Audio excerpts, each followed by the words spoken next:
వెనకటికి ఒకడికి వాడి పక్కింటి వాడి మీద విపరీతమైన కోపమంట. ఆ పక్కింటి వాడిని ఎలాగైనా నాశనం చేయాలని ప్రతిరోజు ఆలోచిస్తుండేవాడట. ఆ పక్కింటోడు ఏదో ఇల్లు కట్టుకుంటున్నాడట. అసలే వాడంటే పడదు. పైగా వాడు ఇల్లు కట్టుకొని బాగుపడుతున్నాడు. వీడు చూడలేడు. కాబట్టి ఇంకొంత కోపంతో రగిలిపోతూ వాడి కట్టుకుంటున్న ఇంటికి నిప్పంటించాలని ప్లాన్ చేసుకున్నాడు. ఒకరోజు కిరసనాయిలు పట్టుకొని వాడి ఇంటి దగ్గరికి పోయి కిరసనాయిలు పోసి నిప్పంటించాడట. ఆ ఇంటికి నిప్పంటుకుంది. కట్టబడుతున్న ఇంటికి నిప్పంటుకుంది. అది చూసి వీడు ఆనందం ఇగ. కానీ అదే మంటలు వీడు ఒంటికి గూడా అంటుకున్నాయట. అది గమనించలా వీడు.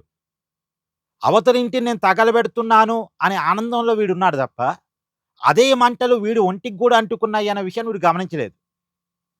సరే ఆ ఇల్లు కాలబడుతుంది అన్న విషయాన్ని, ఆ ఇల్లు కడుతున్నటువంటి సుతార్ మేస్త్రులు గమనించి, నీళ్లు పోసి ఆర్పారట. అప్పటికి ఎంతో కొంత భాగం ఆ ఇల్లు కాలిపోయింది. పోనీ మళ్ళా మరమ్మతు జేసుకుంటారు, మళ్ళా గట్టుకుంటారు. కొద్దిగా టైం పట్టిద్దేమో. కానీ వీడు, వీడొంటికి మంటలంటుకున్నాయి గదా! వీడొంటి మీద మంటలెవడు గమనించలా. వీడు గాలిపోయాడు. అంటే పక్కింటికి మంటలంటిద్దాం అనుకున్నోడు కాలిపోయాడు. ఆ ఇల్లేమో కొంత కాలిపోయినా సరే మళ్ళా మరమ్మతు చేయబడుతుంది. ఇప్పుడు జగన్ గూడా ఒక విషయాన్ని గమనించాలి. అమరావతి మీద కోపంతోటి ఒకప్పుడు 3 రాజధానులు అన్నాడు. ఇప్పుడు మావిగన అంటున్నాడు. ఇప్పుడు 3 రాజధానులు అన్నా, మావిగను అన్నా అలా అంటానికున్న కారణం అమరావతి మీద ఉన్న కోపం. అమరావతి మీద ఎందుకురా కోపం అంటే, అమరావతిని చంద్రబాబు కడుతున్నాడు కాబట్టి. ఆ కడుతున్న చంద్రబాబు జగన్‌కి నచ్చడు కాబట్టి. చంద్రబాబు మీద కోపం అమరావతి మీద చూపిస్తున్నాడు.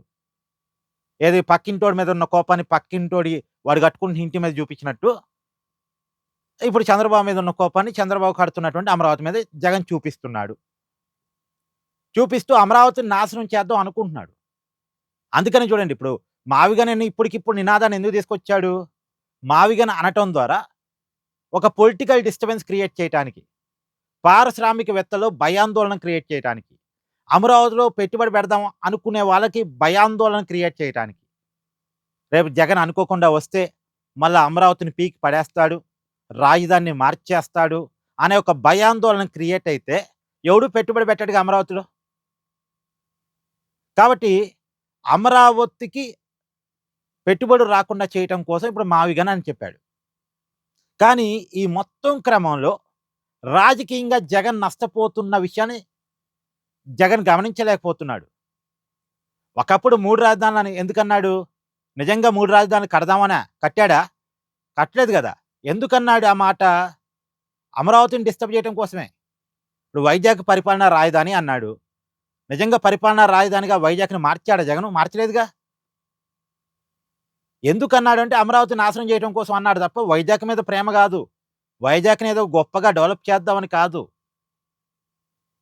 చేసేవాడైతే చేసి చూపించేవాడు గూడా గదా!